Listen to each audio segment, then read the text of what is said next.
We have another NHL trade to discuss, this time between the Pittsburgh Penguins and the Chicago Blackhawks. We get all the details coming up next.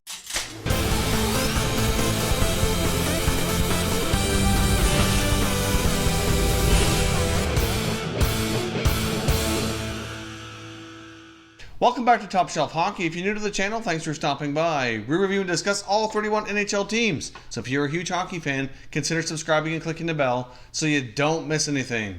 So we've had an incredibly busy day with NHL news, lots of activity going on as we fully expected here. It looks like the NHL trade market is in full swing now that the NHL offseason is also fully in effect here. Now that the finals are over, we're not too far away from the draft, and as I've mentioned numerous times, I expected a lot of activity, and here we go again. So what we have now is the Pittsburgh Penguins trading defenseman Olli Maata to the Chicago Blackhawks in return for forward Dominic Kahun in a 5th round draft selection. Olli Maata certainly has struggled a little bit the last few years in Pittsburgh. He only put up 14 points in 60 games this past year. He has 3 years left on his contract, paying him a little bit more than $4 million per year. Getting a fresh start for the Finnish defenseman likely here is a good idea. We've also speculated here on numerous occasions that the Blackhawks were likely going to be looking to make some changes to their blue line. We know the Penguins are likely making some changes to their forward group. So this trade does make a lot of sense from a few standpoints. However, I think the Penguins here acquired themselves a pretty solid young forward. He's entering the last year of his entry-level contract.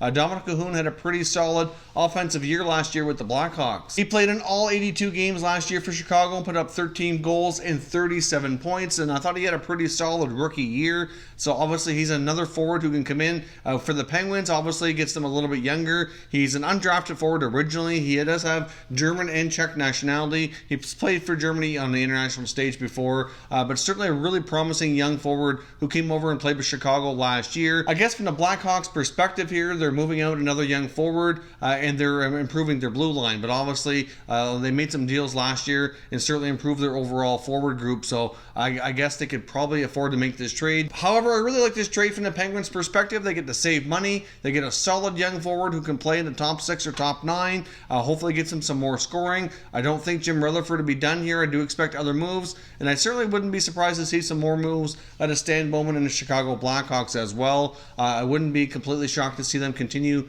do a little bit of retooling over there. They certainly had their moments last year when they looked pretty decent and had a decent stretch of hockey, but they certainly also had some bad stretches as well and then ended up finishing quite low in the standings. So overall, personally, I'm going to say Pittsburgh wins this trade because I really like Dominic Kahun, a really solid young forward. I think he'll be a really nice addition to get some scoring going back in the Pittsburgh offensive group here. At the same time, though, from the Chicago standpoint, it does add another defenseman to their decor here, which will certainly help out. But overall, I do like Kahun a little bit better than Olli Maata, so I'm going to say Chicago wins this trade. But of course, as always, I want to hear your thoughts and your opinions in the comment section. Who do you think wins this trade? What are your thoughts are on the deal? I certainly don't think either team here is going to be done. I think we're going to see more activity out of both of these teams heading into the draft and into free agency as they continue to retool and prepare for next season. If you're new to the channel, I hope you consider subscribing. We cover all 31 NHL teams, and there's plenty of content here for all hockey fans to enjoy. So stick around for all your latest updates. There's going to be lots of trades and lots of free agent activity and rumors going around here over the next week as we approach the NHL draft. So stay tuned to Top Shelf Hockey. I'll keep you up to date as everything goes down. Thank you very much for watching, and we'll catch you next time.